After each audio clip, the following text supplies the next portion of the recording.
المتقين والصلاة والسلام على أشرف الأنبياء والمرسلين وعلى آله وصحبه أجمعين. أشهد أن لا إله إلا الله وأشهد أن محمدا رسول الله. اللهم صل على سيدنا محمد وعلى آل سيدنا محمد. سبحانك لا علم لنا إلا ما علمتنا إنك أنت العليم الحكيم. قال رب اشرح لي صدري ويسر لي أمري واحلل عقدة من لساني يفقه قولي. ولا حول ولا قوة إلا بالله العلي العظيم. ولا حول ولا قوة إلا بالله العلي العظيم. ولا حول ولا قوة إلا بالله العلي العظيم. بسم الله الرحمن الرحيم. اللهم يا من بيده مقاليد الخير كله وإليه ترجع الأمر كله، افتح علينا فتحا قريبا.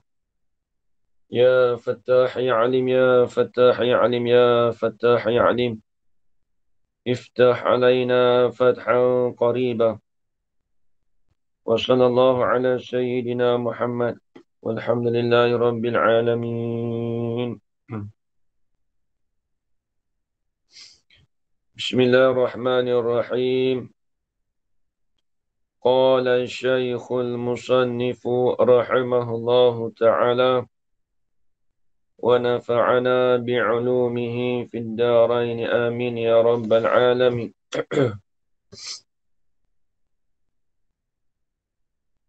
Maka adalah ketentuan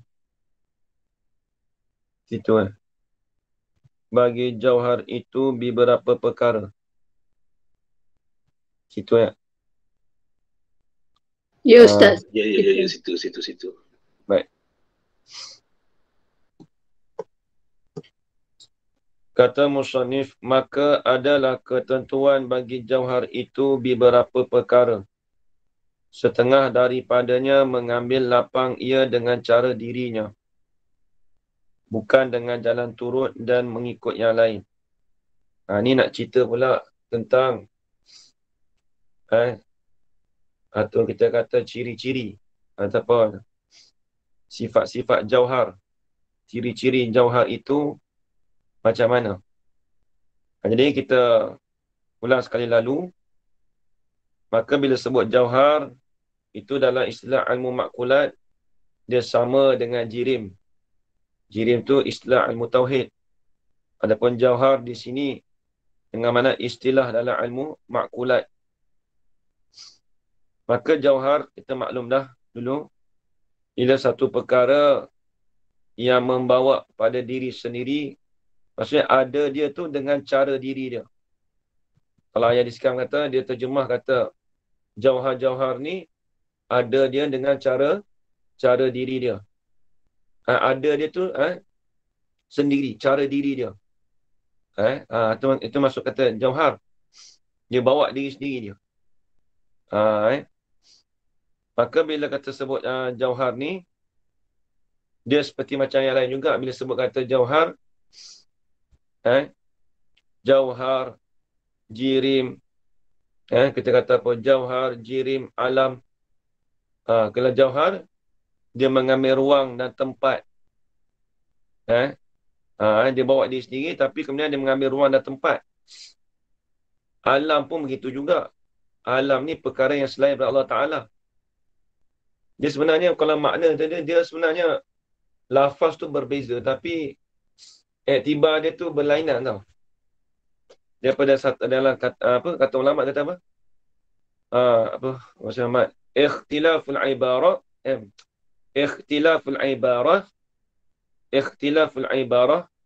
biikhtilafil i'tibarat. Jadi ulama kata apabila berselisihnya panggilan, maka dengan sebab berselisihnya iktibar. Tengok iktibar alam. Alam lain. Hadis lain. Iktibar lain-lain. Iktibar lain-lain. Tapi panggilan lain-lain, bila sebut panggilan lain-lain, iktibar pun lain-lain juga. Padahal tu semua kita katakan makhluk. Tengok, kita kata alam. Apa alam? Masya Allah. Perkara yang selain daripada Allah Ta'ala. Nampak? Kita sebut mungkin. Apa mungkin? Ha? Ha. Boleh terima ada, boleh terima tiada. Itu mungkin. Kita sebut makhluk. Apa makhluk? Benda yang kena jadi. Kita panggil makhluk. Nampak tak? Dia benda sama je. Semua makhluk, semua kita panggil makhluk. Kita sebut hadis. Apa? Al-mawjud ba'da adam. Ada dia, kemudian bertiada. Apa dia? Dulu tak ada, kemudian baru ada. Itu baharu. Nampak dia tak sama. Begitu juga jirim. Bila sebut jirim, dia mengambil ruang dan tempat. Jadi semua benda tu kita tengok dia berselisih dengan panggilan tu, nama betul berlainan. Maka bila nama berlainan juga dengan iktibar pun lainan juga. Ikhtilaful ibarah biikhtilafil i'tibarah. Biikhtilafil i'tibarah. Habis. Qala al-musannif rahimahullah. Ni nak cerita ciri-ciri tentang jauhar. Macam mana kita nak kenal jauhar? Kata dia, maka adalah ketentuan bagi jauhar itu beberapa perkara. Jadi ketentuan bagi jauhar itu ada beberapa perkara. Bila sebut jauhar, berhajat pada ruang untuk diri dia. Untuk zatnya. Jikalau kita kata besar, jikalau jirim tu besar, maka ruang tu pun besar. Itu jauhar. Tengok saya duduk kat sini. Jirim saya besar mana? Besar itulah saya mengambil ruang. Tengok, kita kata tengok kalau kursi kecil. Tiba-tiba ada orang badan besar duduk atas tu. Boleh masuk ke tak? Dari tempat ruang untuk duduk dah? Tak ada. Sebab jirim tu besar. Nampak tak sebab jirim tu besar.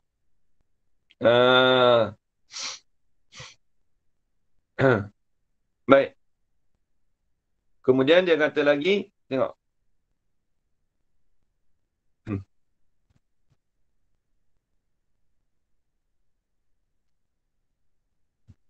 Dia kata, setengah daripada beberapa perkara, setengah daripada ketentuan bagi jauhar tu, ialah mengambil lapang ia jauhar. Mengambil lapang ia jauhar dengan cara dirinya. Apa maksud lapang? Yang ni mengambil ruang. Lapang-lapang ni mengambil ruang. Mengambil ruang ataupun kita kata mengambil tempat kosong. Boleh juga. Mengambil tempat kosong. Tapi kena ingatlah kita dah bagi tahu dulu. Dia disangkakan tempat kosong tu ada, sebenarnya tak ada. Sebenarnya dah dipenuhi dengan udara sebenarnya. Dia panggil apa tu? Istilah dia panggil faraghun mahum. Dia panggil faraghun mahum. Faragh mahum. Sebenarnya udara tu, kita sangka kata tempat tu kosong. Sebenarnya dah dipenuhi dengan udara. Dah dipenuhi dengan udara. Tak ada ruang kosong sebenarnya. Maka itu kita panggil faraghun mahum. Dah penuh dengan angin dah. Angin ada ni, udara ni. Ada. Sebenarnya, cuba bayangkan. Kalaulah benda tu dah jadi keras. Tak boleh. Kita nak ni tak boleh ni. Kenapa? Kalau udara tu jadi keras. Nak bertepung kan dia tak boleh dah. Tengok. Baik, tengok. Cuba kalau kita masuk satu tempat. Kita nampak tu contoh ada habuk-habuk udara. Kita duduk kat sini, kita nampak kita punya ruang tu berapa besar. Nampak tak? Kita nampak, kita boleh nampak ruang kita banyak besar mana. Cuma kata udara tu kita nampak.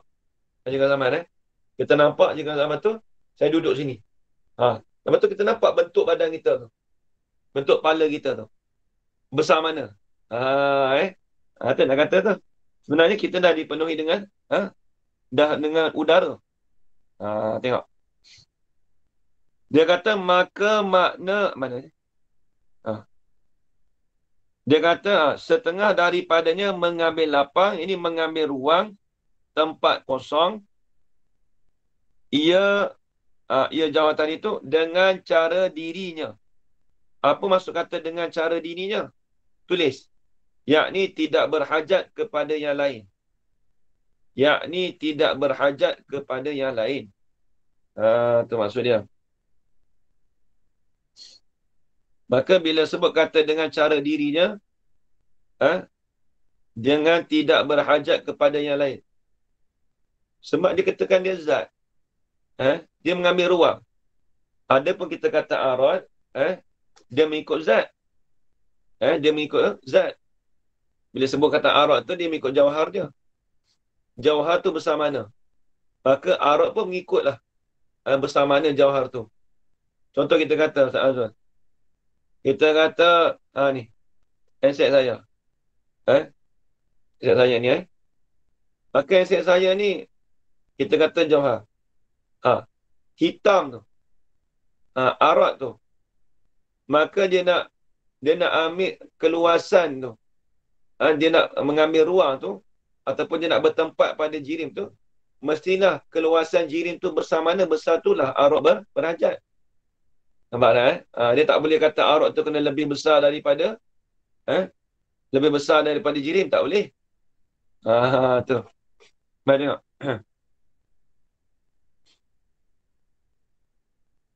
Kata dia, tengok. Bukan dengan jalan turut dan mengikut yang lain. Ini mengikut akan benda yang lain. Bukan dengan jalan turut. Maksud jalan turut ni, bukan mengikut dengan jalan turut. Contoh kalau mengikut jalan turut ni seperti arad. Dia zat, dia tak turut lain. Dia tak menumpang pada lain. Tahu tak turut, Dia tak menumpang pada lain. Itu maksud kata turut. Bukan di atas jalan turut, bukan di atas jalan menumpang. Dan mengikut yang lain ini, dan mengikut akan perkara yang lain. Dia tak mengikut. Dengan semata-mata diri dia tu mengambil ruang dah. Bukan di atas jalan mengikut yang lain. Itu maksud dia. Baik. Ni dia nak bahas. Apa yang dia maksud kata mengambil lapang tu? Ni dia bahas lagi, tengok. Ni tafrad, tengok. Apa yang dia katakan makna lapang tu apa dia? Mengambil lapang tu. Ni dia nak bahas satu-satu. Tengok. Dia kalau arad, dia bertumpang pada jirim. Kalau jawhar tak, dia bawa diri sendiri. Ada dia tu cara dengan diri dia. Besar mana jirim, besar itulah dia berhajat. Baik, tengok. Di sini dia nak hurai pula makna lapang.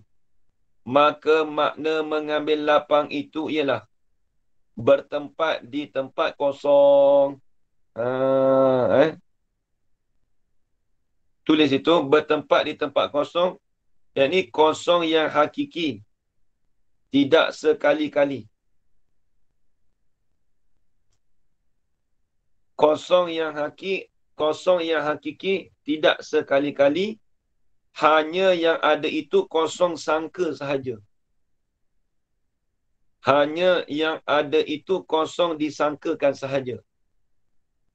Itu maksud dia. Dia sebut kata di tempat kosong. Yang ini kosong yang hakiki. Tidak sekali-kali. Hanya yang ada itu kosong sangka saja. Farumahum. Hanya kita kata kosong tu sangkaan kita saja. Walhal penuh dah. Dengan udara. Tak Zul, Walhal apa? Penuh dah situ. Tengok. Tengok kata.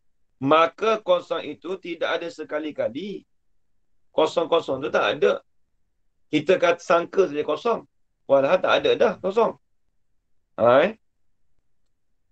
Hanya bertempat jauhar itu dengan jalan temuruh dan redah. Dan redah. Bukan reduh. Reduh. Reduh panggil reduh juga. Redah lah, redah. Baik.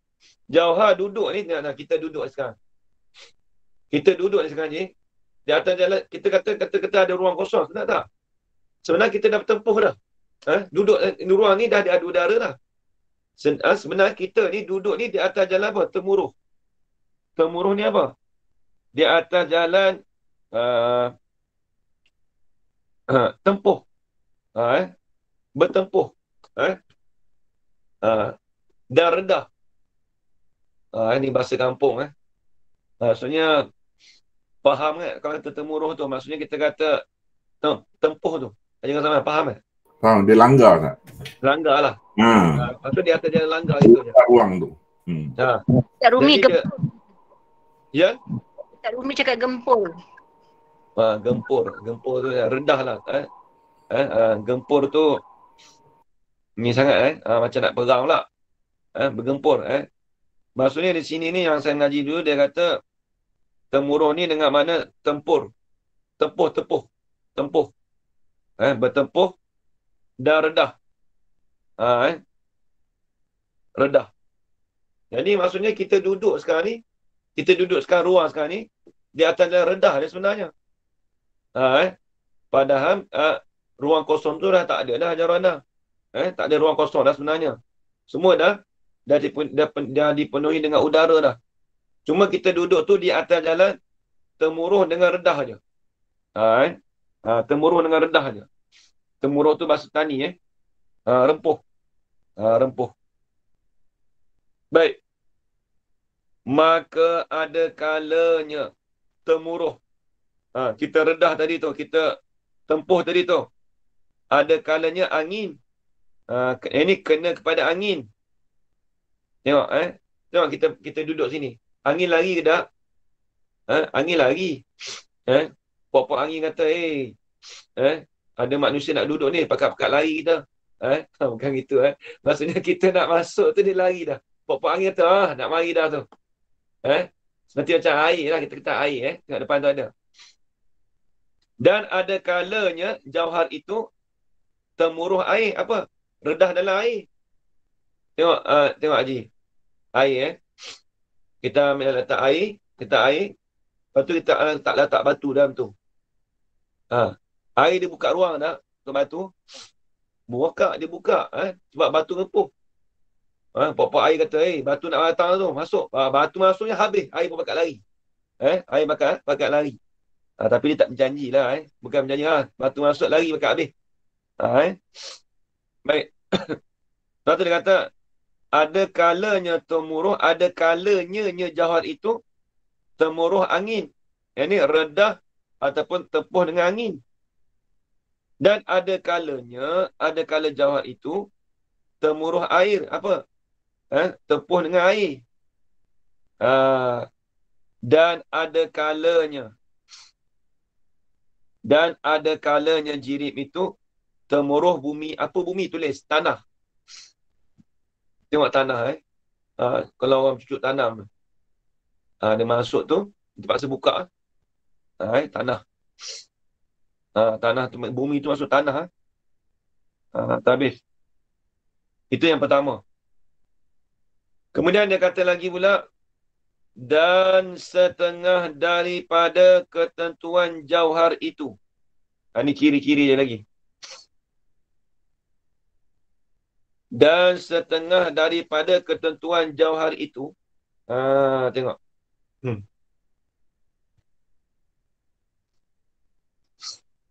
Tidak bermasuk-masuk sama sendiri. Tidak bermasuk-masuk dengan sama sendiri. Maksudnya sama yang apa? Dia tak masuk yang tu, tu tak masuk yang ni. Kalau dulu ngaji dulu, tidak termasukmu dengan aku. Saya dulu dobek dulu. Aku nak masuk dengan mu pun tak boleh, mu nak masuk dengan aku pun tak boleh. Dia tak boleh nak masuk. Contoh saya duduk kat sini dah. Saya duduk kat sini. Saya duduk kat sini. Yang ni nak masuk ni tak boleh.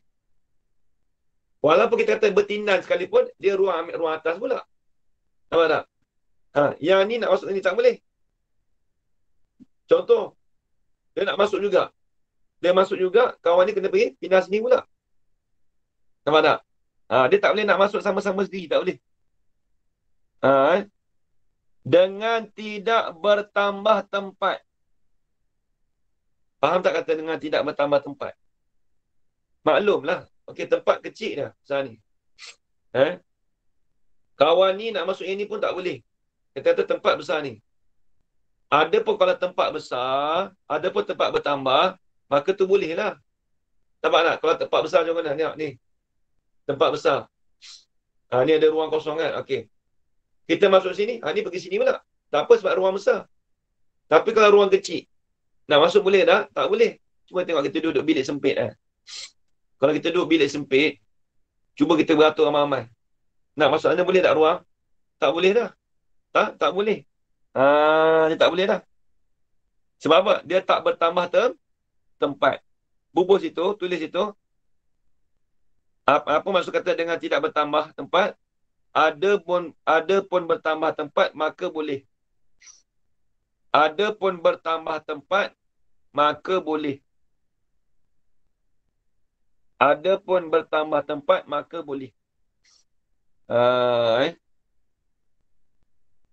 Tu boleh lah. Kalau tak bertambah tempat, dia tak boleh nak masuk sama-sama sendiri. Nampak tak?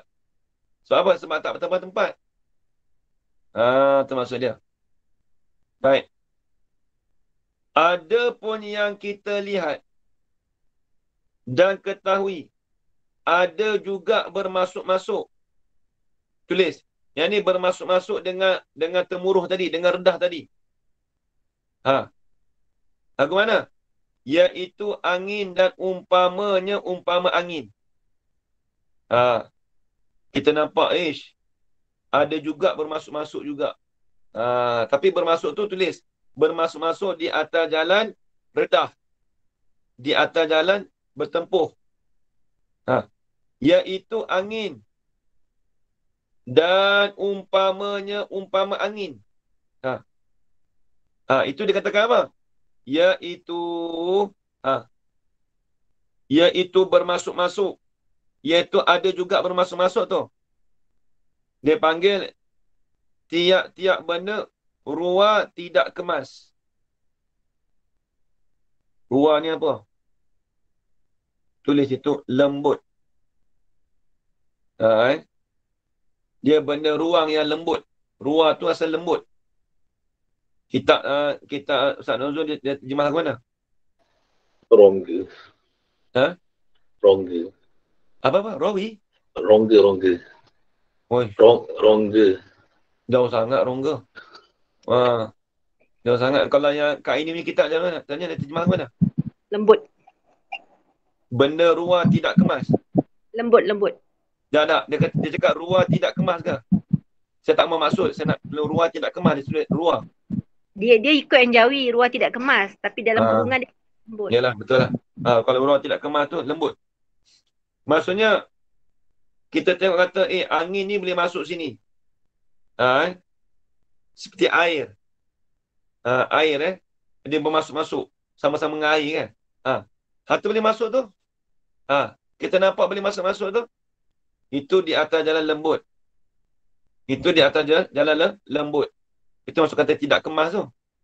Ruah tidak kemas, yang ni lembut. Tu nak tafsir makna ruah tidak kemas. Jadi dia boleh masuk sama masuk. Angin umpamanya ataupun umpama angin apa? Air. Udara. Angin ni semua kita dah penuh dengan ni angin sebenarnya. Kita sebenarnya tak ada ruang lah. Kita duduk ni sebenarnya semua di atas jalan redah je ni. Kita ni dah anggap macam perampas dah. Dalam macam perampas dah duduk. Duduk tempat angin. Allah, baik. Tengok. Bismillah. Maka pada zuhir kita sahaja Adapun pada hakikat tak boleh masuk juga. Tulis itu. Maka pada zuhir kita ini, maka pada zuhir kita nampak sahaja. Tulis itu. Maka pada zuhir kita sahaja ini, maka pada zuhir kita nampak sahaja. Tambah sikit. Bubur situ. Adapun pada hakikat, tidak boleh masuk juga. Kalau pada hakikat sebenarnya tak boleh masuk juga sebenarnya. Ya tak boleh. Pada hakikat sebenarnya tak boleh masuk juga. Cuba tengok kalau udara tu jadi beku, jadi keras. Tak boleh masuk. Habis kita. Tak boleh masuk. Tengok habis. Dan setengah daripadanya daripada ketentuan jauhar. Ni tengok lagi. Ni nak cerita pasal jauhar ni. Dan setengah daripadanya daripada ketentuan jauhar. Ni ciri-ciri jauhar lagi. Bersamaan jauhar itu pada sifat nafsiyah. Bersamaan jauhar itu pada sifat nafsiyah. Ni tengok. Macam mana dia katakan sifat nafsiyah? Seperti mengambil lapang dan membawa diri. Ni kena ingat. Dia sifat nafsiyah lagu mana? Tengok. Ni. Mana dia ni?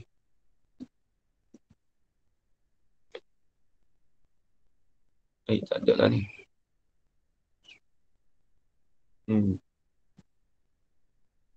Sekejap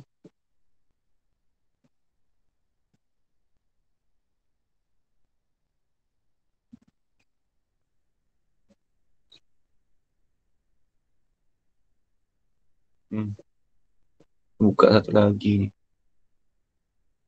Apa tak ada ni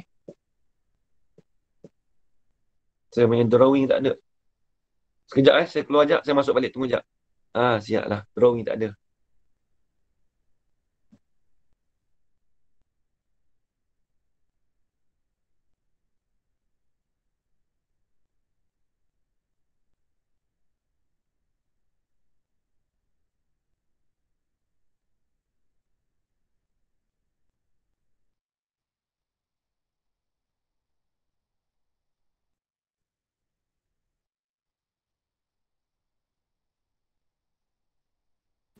Sekejap Okey.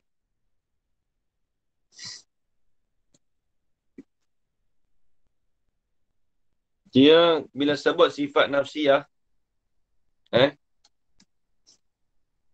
dia panggil sifat nafsiyah ni dalam bahasa Arab dia katakan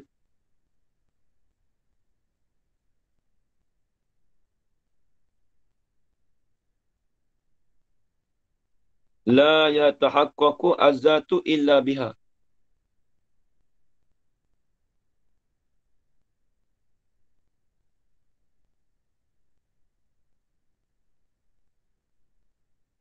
La yatahaqqaqu az-zatu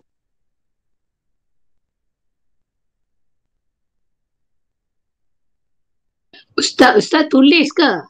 Tak ada nampak apa pun. Tak nampak apa. Ada skrin. Tak lupa nak share skrin. Okey, nampak aja Nampak aja? Ya, nampak. La yatahaqqaqu az-zatu illa biha.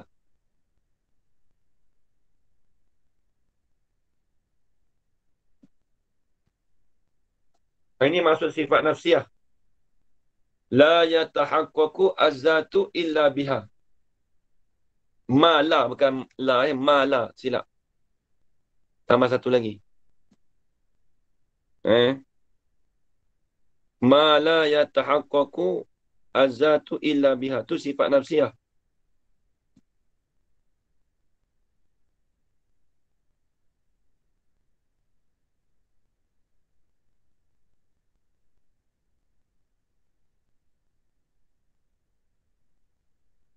Tu. Ma la yatahaqqaqu az-zatu illa biha. Dengar suara saya? Dengar. Okey, baik. Jadi apa itu sifat nafsiyah? Jadi setengah daripada ketentuan jauhar tu dia kata bersamaan sekalian jauhar itu pada sifat nafsiyah. Sifat nafsiyah ni, maksud sifat nafsiyah, kena tahu dulu sifat nafsiyah. Nak dikatakan jauhar itu dia sama sekalian jauhar itu pada sifat nafsiyah, iaitu ma la yatahaqqaqu azatu illa biha. Barang ataupun sifat, ma tu sifat Saat nuzul ma tu sifat. Sifat yang tidak nyata, yang tidak sebenar. Sifat yang tak nyata, yang tak sebenar oleh zat, melainkan dengannya, dengan ma, dengan sifat tu. Tak nyatalah. Sifat tu tak nyata oleh zat dia, melainkan dengan sifat tu sendiri. Lagu mana tengok? Contoh, bubuh contoh dia. Seperti kita kata ada lembu. Ada lembu tu, ada tu lah dipanggil sifat nafsiyah. Lembu tu dipanggil zat. Haji Qazaman, lembu tu kita panggil zat. Tulis itu. Contoh, seperti ada lembu. Baik. Mana yang dikatakan sifat nafsiyah? Kita kata ada tu. Itu sifat nafsiyah. Kan kita kata sifat wujud kan. Wujud Allah sifat nafsiyah kan. Ada lembu.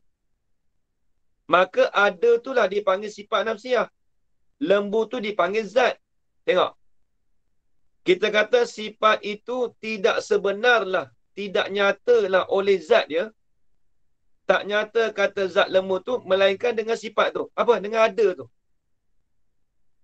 Kita sebut lembu. Tak faham lagi. Bila sebut kata ada lembu. Maka sebut kata ada lembu, kita tu faham.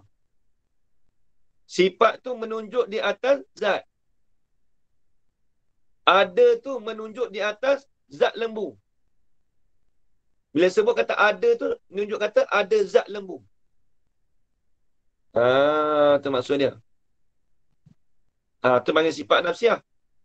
Kita kata lagi. Ada kereta. Tak faham kata kereta tu, mestilah dengan kita sebut ada tu.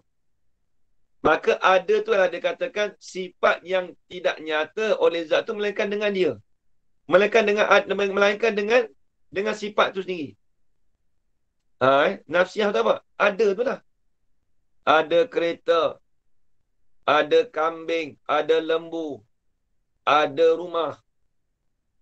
Ada tu lah dipanggil sifat nafsiyah, Haji Qazaman. Ada pun rumah tu, diri rumah tu dipanggil zat. Tulis je siap. Tulis. Seperti ada lembu. Ada ni dipanggil sifat nafsiyah tu.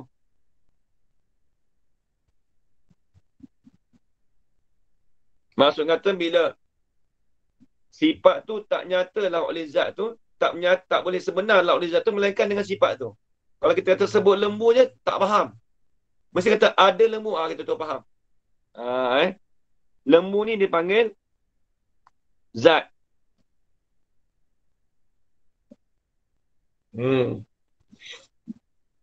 Dah habis itu. Dah habis tulis belum? Dah habis tulis dah? Dah, sudah. Okey, baik. Kemudian dobit sikit daripada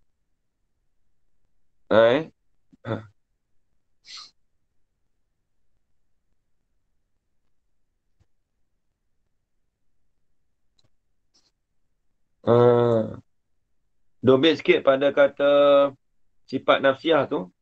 Ni saya mengaji dengan Tok Saleh lah. Dia kata sifat yang seperti diri mausuf. Sifat yang seperti diri mausuf. Sifat yang seperti diri mausuf. Apa yang dia urai? Iaitulah wujud. Iaitulah wujud. Iaitulah wujud. Sekali lagi Ustaz. Sifat yang seperti diri mausuf. Sifat yang seperti diri mausuf. Iaitulah wujud. Kerana kaedah tiap-tiap benda yang wujudi, kerana kaedah tiap-tiap benda yang wujudi itu, tiap-tiap benda yang wujudi itu mesti ada wujud padanya. Mesti ada wujud padanya. Mesti ada wujud padanya. Lagi sikit lagi. Dan diri wujud sendiri itu, dan diri wujud sendiri itu amrun i'tibari sahaja.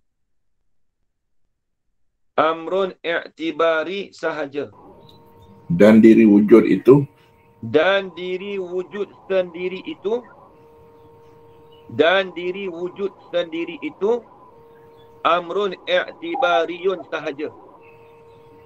Ni dobit pada Tok Saleh. Baik, apa je nak cerita yang bahasa Arab tadi tu, saya dobit pada Ustaz Balik. Tok Saleh dia bahasa Melayu, dia tak cakap bahasa Arab.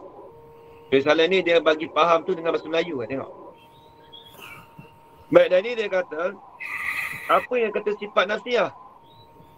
Sifat yang seperti diri mausuf.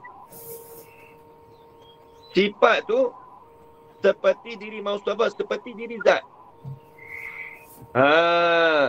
Tengok. Iaitulah wujud. Iaitulah ada. Mausuf, bila sebut kata nafsiyah tu, sifat yang seperti diri mausuf. Ni gini, tengok kena faham ni. Mausuf ni iaitu zat, tulis siap-siap. Sifat yang seperti diri zat. Mausuf tu kena pada zat. Ni tengok, ni Haji Zaman Ni tengok. Kita ni panggil mausuf ni. Zat pun boleh kita, mausuf pun boleh. Bila sebut kata ada tu panggil sifat. Ada Haji Kamarul Zaman. Apa kita faham? Oh, ada zat Haji Kamarul Zaman. Ada tu panggil sifat. Mausuf tu panggil zat.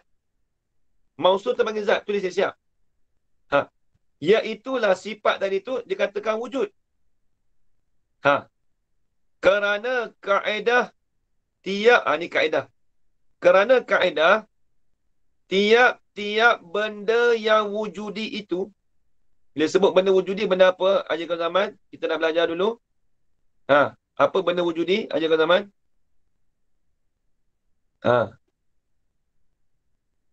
Benda wujudi benda apa? Benda basic ni dalam tauhid ni. Benda yang boleh dilihat dengan panca indera. Benda yang boleh kita lihat dengan panca indera yang 5. Tu benda wujudi. Terima kasih banyak Haji Anwar ini. Bila kita semua kata tiap-tiap benda yang wujud itu mesti ada wujud padanya. Kena kaedah ni. Ni Tok Saleh bagi ni. Buah dia ni. Jadi kaedah mudah. Bila sebut kata tiap-tiap benda wujudi, benda tu mesti ada wujud pada dia. Ni tengok ni. Kita ni wujudi tak? Wujudi tak? Haji Zaman. Diri saya ni wujudi tak? Tubuh saya ni wujudi tak? Wujudi. Bila sebut kata tubuh saya wujudi, maksud diri ada tu ada kat saya ke? Tengok ni. Mana? Handset tadi.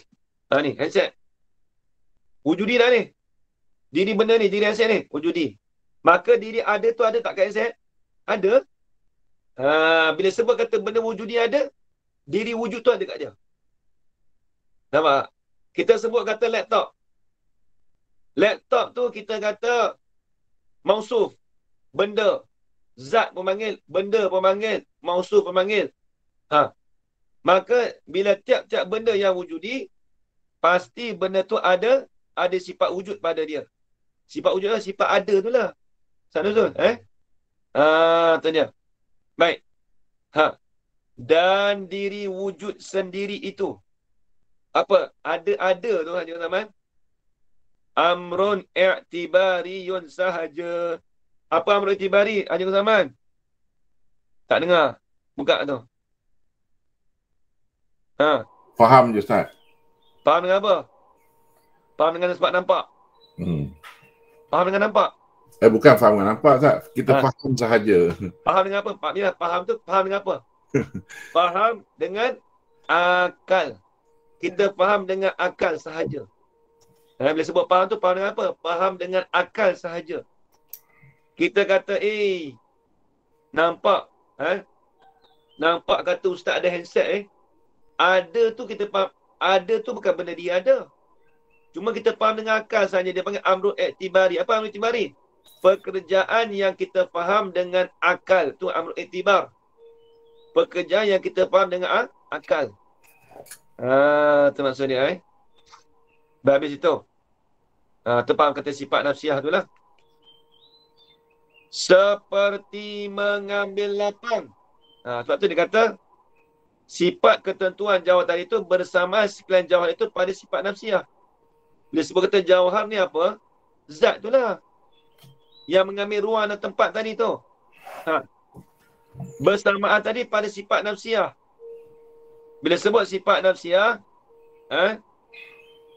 tak boleh ada pada dia, melainkan mesti kena ada.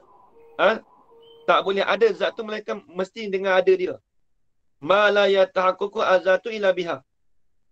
Sifat tu tak nyatalah oleh zat tu, melainkan dengan sifat tu sendiri. Tu baru kita kata sifat nafsiah. Tengok contoh macam mana, tengok. Seperti mengambil lapang. Mengambil lapang tu bubuh situ sikit.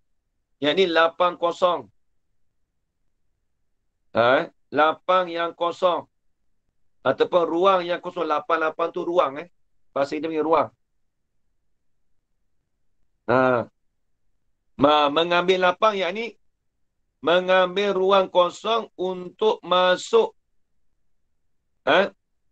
untuk masuk jauhar atau zat itu untuk duduk. Contohlah kita kata contoh kita kata mengambil lapang ni maksudnya mengambil lapang ruang, mengambil lapang kosong untuk masuk telus. Kalau bahasa tani panggil telus. Kita panggil apa bahasa kita Sanuzul? Telus juga ke? Telus panggil telus juga. Maksud dia boleh masuk tu. Telus. Telus juga Ya. Telus jauhar ataupun zat itu duduk. Boleh kita masuk. Ya, tak apa. Telus juga orang pelih panggil telus juga dah. Baik. Dan membawa diri. Dan membawa diri. Apa maksud membawa diri? Maksudnya nak fahamnya tu tidak ada yang tumpang pada dia. Membawa diri maksudnya dia tak berhajat kepada yang lain. Tulis itu. Maksud kata membawa diri maksud tak berhajat kepada lain. Ada dia tu dengan sendiri dia. Ada dia tu bawa diri dia sendiri. Itu maksudnya. Nak faham dia tu tidak ada dengan benda yang lain. Tidak berkait dengan apa-apa. Itu maksud kata membawa diri. Nak faham dia tu tidak ada, kalau orang tani kata tidak ada gulawannya. Tidak ada pihak lawannya dengan apa-apa. Tidak ada kait dengan apa-apa. Itu maksudnya. Dan padan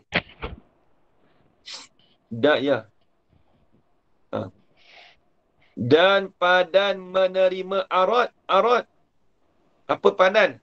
Dan patut menerima akan arat, tulis.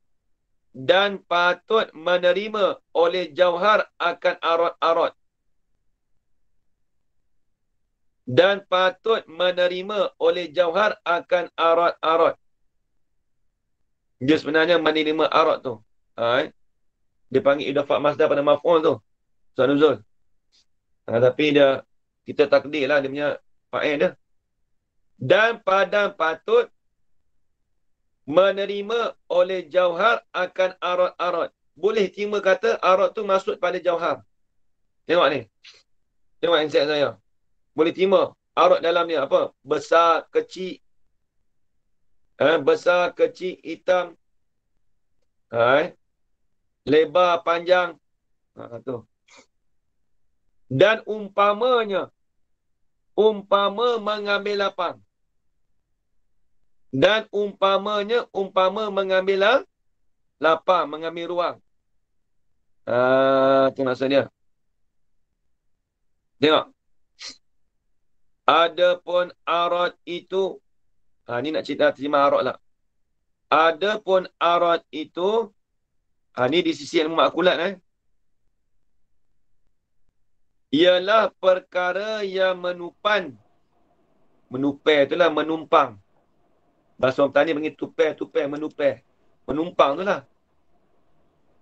Adapun arad itu ialah perkara yang menumpan di jauhar dengan jalan ada atau sabit reti.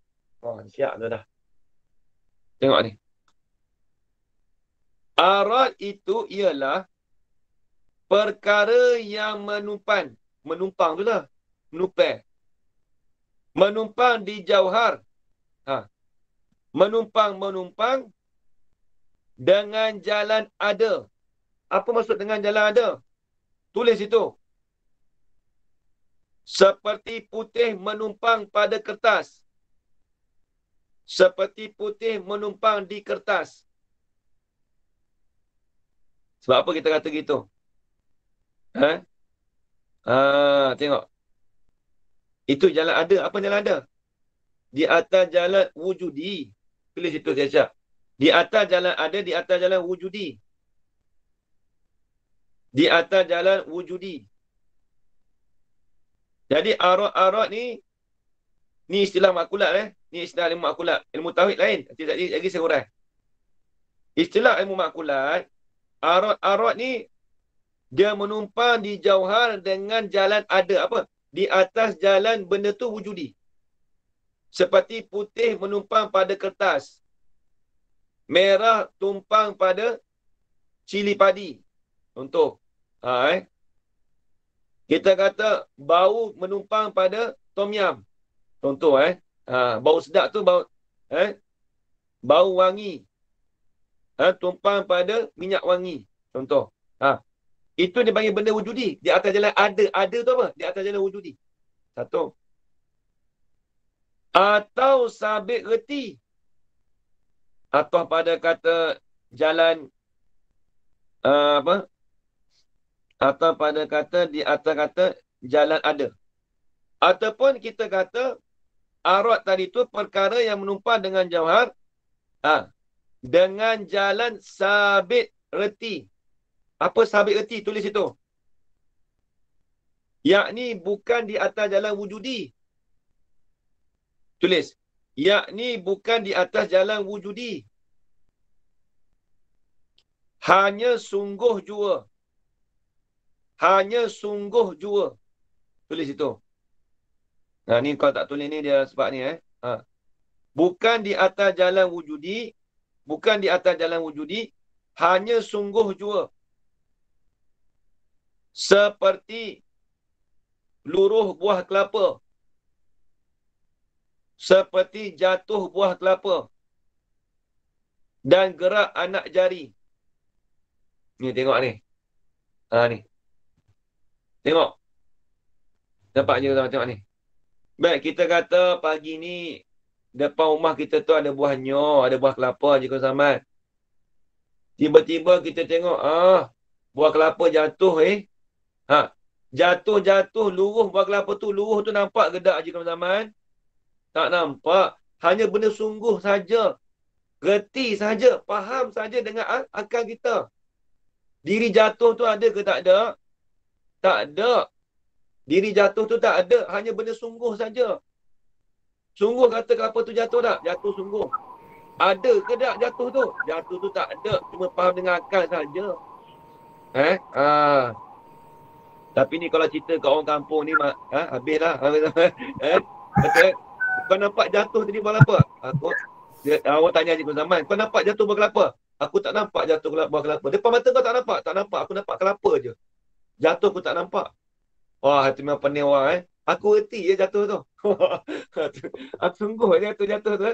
Tu jangan cari kau. Orang kata pelik ni. Reti saja. Benda yang ada reti. Itu arad. Tu baik. Baik. Kemudian tulis sikit lagi. ada pun di sisi ulama tauhid. Tauhid lain. Ada pun di sisi ulama mutakallimin. Ada pun di sisi ulama mutakallimin, arad itu tertentu kepada perkara yang wujudi. Tulis itu siap-siap. Arad itu tertentu kepada perkara yang wujudi. Arad itu tertentu kepada perkara yang wujudi sahaja. Ada pun perkara sungguh, kita kata amr itibari lah. Ada pun perkara sungguh, itu dipanggil sifat. Itu dipanggil sifat. Itu dipanggil sifat sahaja. Tengok. Orang tanya, jatuh buah nyor saat ni. Gerak tangan saya, gerak ni. Dia tak panggil arad di sisi ulama tauhid. Ajaran di sisi ulama mutakallimin, gerak ni tauhid gerak ni dia tak panggil arad. Dia tak panggil arad, dia panggil sifat. Sebab apa? Sebab benda tu bukan benda wujudi, benda kita faham dengan akal sahaja. Dapat lagi? Ajaran di sisi ulama tauhid. Di sisi ulama tauhid bergerak ni, dia tak panggil arad, dia panggil sifat. Sebab itulah kalau dalam ilmu tauhid, sifat tu umum, arad tu khusus. Kalau dalam ilmu mantik, Ustaz Azul dia panggil umum khusus mutlak. Tiap-tiap arad tu sifat, tapi tiap-tiap sifat bukan arad. Kok tu dah kalau mantik. Bila sebut arad dia masuk sifat. Tapi bila sebut sifat dia tak masuk arad. Sebab dia sifat ni umum. Tu maksud dia. Kalau ilmu makulat, Haji Zaman, ni kita untung Haji Makulat ni. Kalau Haji Makulat ni, dia dah bila sebut arad tu dia masuk semua dah.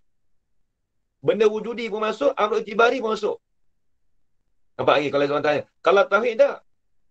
Tu untung kita ngaji makulat. Tauhid, kalau benda bahasa sungguh, benda yang amr itibari ni, dia panggil sifat. Ada pun benda wujudi dia panggil arad, tapi tertentu kepada makhluk sahaja. Arad ni dalam ilmu tauhid, ketentuan bagi makhluk tertentu kepada sifat wujudi sahaja. Ni kita untung kita ngaji makulat ni. Makulat ni umum semua. Nampak lagi zaman baik habis tu. Tu dia panggil arad. Maka menyabit oleh hukama akan 9 perkara, pertamanya kam. Dah sampai stesen kita dah tu. 8:30 dah. Hanya zaman berhenti setakat tu dululah. Dia kitab ni dia tak boleh cepat-cepat.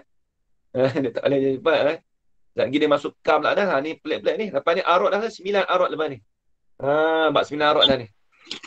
Ustaz, tiap-tiap arad itu sifat. Tetapi tiap-tiap sifat tu bukan arad. Ya. Gini, bukan. Tiap-tiap arad itu ialah sifat. Tapi tiap-tiap sifat bukannya arad. Sebab apa? Sebab bila sebut sifat, dia umum. Arad pun masuk dalam dia juga. Tengok.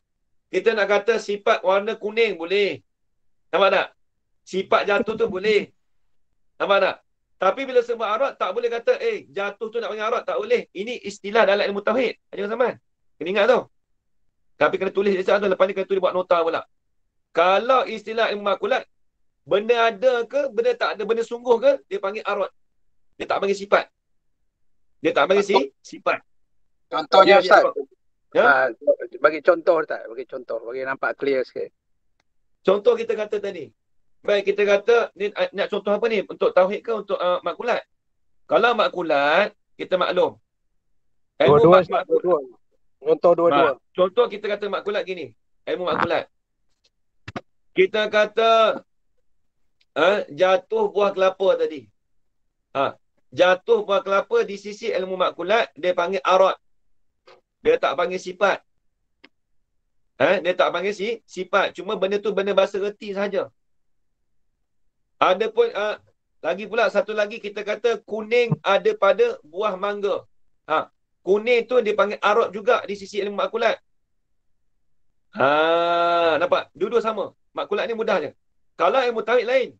Ilmu tauhid, kuning yang ada pada buah mangga itu, kuning tu dipanggil arad. Kuning tu dipanggil arad. Tetapi kalau kita kata bergerak pada tangan. Bergerak pada tangan dalam ilmu tauhid, Haji Yaakob, tidak dipanggil arad, itu dipanggil sifat. Sebab apa? Sebab gerak tu hanya bahasa sungguh saja, bukan benda wujudi. Nampak Haji Zaman? Maknanya macam sifat tu macam perbuatan lah. Ada pergerakan. Tapi kalau kuning tu dia macam dia kita faham senang je. Haji Zaman dia apa tu? Apa kena ingat? Kaedah kita dah bagi tahu tadi dah. Tiap-tiap perkara yang wujudi kita kena tahu 5 perkara. Dia tak kira perkara bergerak. Perkara wujudi panca indera yang 5. Selain daripada panca indera yang 5, dia panggil amrul itibari. Benda sungguh saja. Ni kita dah urai dalam Misbah Munir dulu. Sebab tu saya kata, kalau siapa yang tak kata Misbah Munir tu dia tak erti sangat tu, payah sikit. Nak cerita benda wujudi, benda tapi kita dah cerita dulu dah. Kita ingat Maka kita kena ingat. Amrul itibari, perkara yang bahasa sungguh. Faham dengan akal saja. Bergerak, bukan benda ada, bukan nampak pun gerak. Nampaknya zaman Maka dalam ilmu tauhid, bergerak tu dia panggil sifat ke arad, Haji Kau Zaman? Sifat. Dalam ilmu tak dengar Haji Kau Zaman? Sifat. Dia panggil sifat. Dia tak panggil arad. Kalau panggil arad ni benda yang wujudi sahaja. Kena faham wujudi tu Haji Yaakob, bukan kata benda macam kuning tu tak. Dia 5 panca indera yang 5. Ya, tu siapa nak tanya? Tu Muhammad ni. Ustaz, kalau boleh tak kalau saya simpulkan, makulat ni arad yang umum, untuk ilmu tauhid pula arad ni spesifik untuk manusia lah macam tu. Kalau untuk makhluk kita kata kan, kalau arad ni memang untuk makhluk, tak kira benda wujudi ke tak benda wujudi, arad. Dia panggil dari segi ilmu makulat lah. Kalau tauhid ni dia kena spesifikkan. Bila sebut arad ni tentu makhluk. Tapi arad mana? Arad yang wujudi. Bila sebut arad ni dia benda wujudi dalam ilmu tauhid. Tak apa, kalau tak apa, nanti minggu depan kita cuba urai balik. Saya akan ulang balik. Ustaz, saya belajar, saya fahamkan bahawa macam manis pada gula itu, manis itu sifat. Tak. Tak, dia aratnya. So apa kata arad dalam ilmu tauhid? Dalam ilmu tauhid kenapa dipanggil manis kan kita boleh rasa. Bila rasa dipanggil arad. Dalam ilmu tauhid, dalam makulat sama dia. Makulat ni benda amrul itibari ke wujudi dia, makulat benda sama je. Kita bahas bab tauhid. Kalau bab tauhid, kalau rasa manis pada gula. Manis pada gula tu dia panggil arad, tak panggil sifat. Sebab kita boleh rasa. Sebab apa? Ya, sebab dia masuk dalam panca indera yang 5. Ya, saya faham tu. Tapi ada setengah orang mengajar, dia kata sifat, Ustaz. Saya pun confused. Jadi dia mungkin dia atas jalan Allah Alam. Dia bicara ilmu tauhid tu antara zat dengan sifat saja. Jadi dia buat contoh yang macam tu. Kadang-kadang saya tu bahaya tu, confuse tu, jangan. Sebab tauhid ni kena terang elok. Sebab tu dia kena ngaji makulat. Kalau tak ngaji makulat, dia pandai tauhid tu. Lepas tu kita kena maklum dah tadi. Dia arad sifat berlainan. Dalam ilmu tauhid tu lain. Dia lain. Kalau dalam ilmu makulat, dia tak ada istilah sifat. Dia panggil arad semua. Kalau ismah makhluk ni, dia panggil arad semua. Dia tak panggil sifat. Sebab tu Haji Zaman, sifat Tuhan kita tak boleh panggil arad. Ya, betul. Nampak tak? Nampak tak? Dia panggil arad. Semua sifat Tuhan sebab dia umum. Ustaz, ya. Amrun Ibtibari tu dengan arad tu dia bercantum sekali lah bila dalam ilmu makulat ni. Ya, betul. Dia campur sekali. Dia bergabung sekali. Tapi bila ilmu tauhid dia kena pisahkan. Dia kena pisahkan, tapi pisahkan kena tengok. Benda wujudi kita panggil arad. Tertentu kepada makhluk sahaja. Oh, gitu. Sebab tu kita kata sifat tu umum. Sebab sifat Tuhan pun masuk, sifat makhluk masuk. Sebab dia umum. Sebab tu kita kata kaedah dia, tiap-tiap arat itu sifat, tapi tiap-tiap sifat bukan arat. Nampak? Tak apa, tak faham lagi, tak apa kat sini. Minggu depan kita urai balik. Jangan risau, saya akan ulang balik benda ni. Dia masa nak habis tu, dia masa dia dah. Dia benda payah tu. Tak apa, nanti minggu depan saya urai balik. Masuk makulat dengan tauhid, dia jadi confused lah. Tapi kalau makulat dia tak ada masalah. Dia bila masuk tauhid, dia akan jadi confused dalam situ. Dia confused. Lepas tu saya suruh tulis, tak apa, minggu depan saya ulang balik. Allah Alam. Ustaz cadangan je lah. Kalau kata minggu depan Ustaz nak mula balik, baik terang balik apa dia wujudi, apa dia wujud, apa dia aurat, apa dia amrul intibar. Sebab dia orang tak faham kat situ sebenarnya. Ya, baik. Saya faham dah. Orang lain nak share. Ya, baik. Saya cuba insyaAllah. Okey, terima kasih banyak. InsyaAllah nanti sambung minggu depan balik. Saya akan terang balik apa tu wujudi. Sebenarnya kita dah maklum dah benda ni kan. Ya. Tapi kadang dia terkeliru juga. Kadang-kadang macam Haji kata manis tu sifat ke? Dia tak panggil sifat. Dengan arat. Nampak tak Kalau ni sebab makulat tu arat semua tu. Baik, wallah alam. Bismillahirrahmanirrahim. Wassalatu wassalamu ala asyrafil anbiya'i wal mursalin wa ala alihi ajma'in. Allahumma arzuqna ilman nafi'an wa rizqan halalan tayyiban mubarakan fihi wa amalan maqbulan wa sa'adatan darain amin ya rabbal alamin. Rabbana atina fid dunya hasanah wa fil akhirati hasanah wa qina adzabannar. Wa sallallahu ala sayyidina Muhammad wa ala alihi wa baraka wa sallam. Alhamdulillahi rabbil alamin. Taqabbal. Satu je Ustaz.